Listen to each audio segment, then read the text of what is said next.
Mas 90% dos tech leads no Brasil, eles não escolheram ser tech lead. Eu quero saber alguém que tá no chat que é tech lead por opção, tech lead por amor. 90% era dev e simplesmente foi empurrado pra ser tech lead. Igual aconteceu com o nosso queridão aqui, mano. Eu me tornei líder em tecnologia por opção, por amor. Mas mano, Devinho tá certíssimo. 90% dos líderes de tecnologia foram empurrados para essa posição. Eles não escolheram. Eles escolheram, na verdade, ganhar mais grana. Essa é a real. A grande maioria dos tech leads, se pudessem escolher continuar codando e ganhando mais dinheiro, eles escolheriam continuar programando, continuar como devs. A real é que hoje, tu quer ganhar dinheiro de verdade como dev, tu tem 3 opções. Ou tu trabalha para a gringa, ou tu empreende, ou tu se torna líder. E sinceramente, a barra das empresas é muito baixa. E acaba sendo mais fácil se tornar líder do que as outras opções. Se o cara não projeta a carreira dele, ele é empurrado para essa posição. Porque as empresas não querem perder o melhor dev do time. Então é natural que elas promovam o cara para uma posição de liderança. Porque não tem demanda suficiente para um especialista em tecnologia que tem um salário de 30 conto. Não tem. Essa é a realidade no Brasil. Normalmente, o cara que assume essa posição, ele foi empurrado porque ele se destacou sendo um ótimo desenvolvedor. Não por lidar bem com pessoas, com processos ou com projetos. Raramente o cara que assumiu a posição de tech lead estudou para isso. Cursos, livros, mentorias, que nada. O cara assumiu a posição na raça. Foi aprendendo a lidar com pessoas enquanto os problemas foram acontecendo. Aprendeu a lidar com projetos de tanto participar de projeto bosta. Implementar ou mesmo conhecer processos de engenharia é um luxo para poucos. Isso me deixa puto. E se você é novo por aqui, eu sou o Andrev e nesse canal eu falo sobre liderança, tecnologia e empreendedorismo. E esse vídeo é para você, tech lead, que decidiu se tornar líder ou mesmo foi empurrado para essa posição. Ou então para você que está querendo se tornar líder, seja por amor ou por causa da grana mesmo. Esse vídeo é o início de uma série sobre competências e habilidades necessárias para um time de desenvolvimento, para que você possa contratar melhor, treinar melhor o seu time e também cobrar essas habilidades deles no futuro. Organizar o organograma de uma empresa de tecnologia é responsabilidade do CTO. Mas se você, como líder, perceber que os papéis do seu time não estão bem definidos, é sim sua responsabilidade organizar e propor uma melhor estrutura para a diretoria da sua empresa.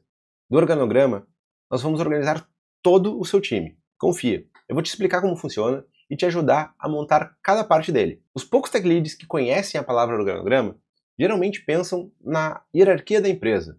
Mais ou menos assim. Eu vou dar o exemplo do MeSalva. Quando eu estava no MeSalva, tinha o Corleta, que era o CEO da empresa. Eu, como CTO, respondia para o Corleta. Por sua vez, abaixo tem os times. Por exemplo, o time do Yuri, que era tech lead e tinha desenvolvedores, como o Andrew, o Lucas e o Pedro.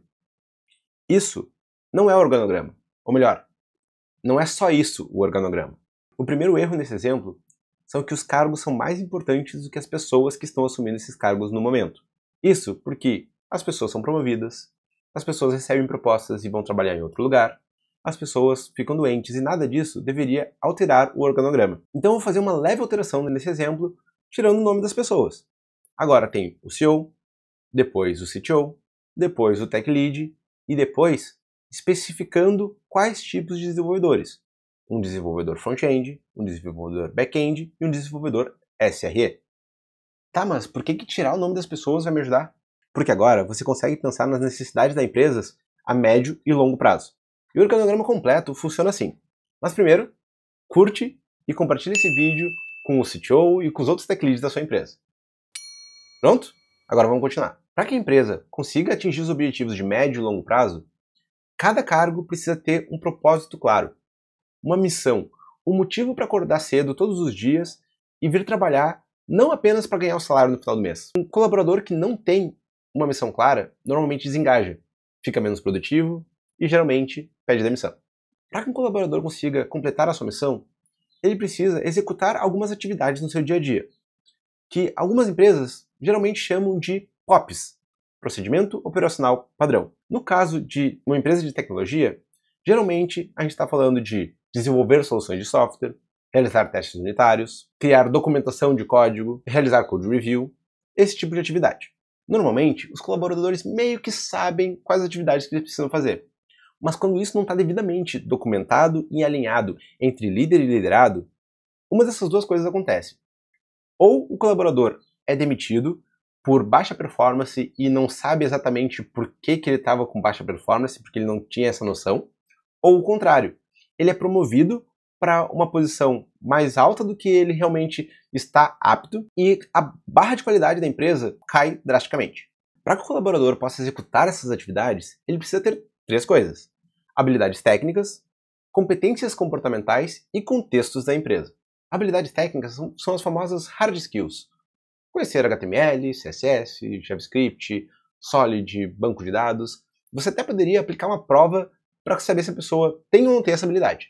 Competências, semanticamente, é o conjunto de habilidades. No dia a dia de uma empresa, são as famosas soft skills, que são difíceis de mensurar porque, como são complexas, são formadas por várias pequenas habilidades trabalhando em conjunto, não consegue dizer se um colaborador tem ou não tem aquela habilidade de bate-pronto ou aplicando uma prova.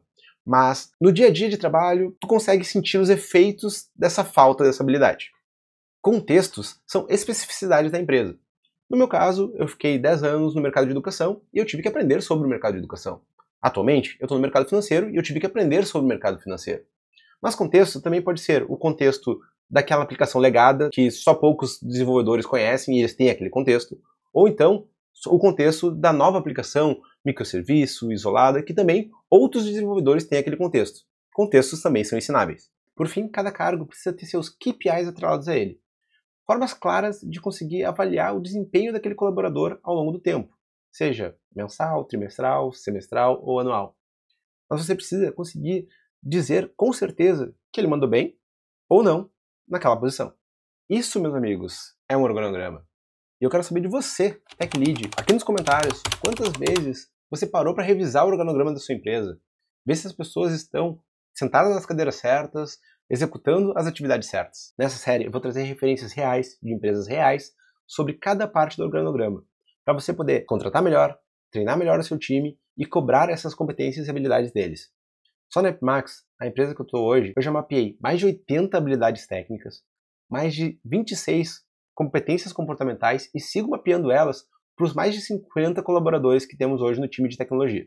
Eu decidi reorganizar o organograma da empresa junto com vocês para poder repassar esse conhecimento e também para poder treinar o meu time de uma forma pública. E se você achou esse conteúdo relevante de alguma forma, curte e se inscreve para mais conteúdos de tecnologia e liderança.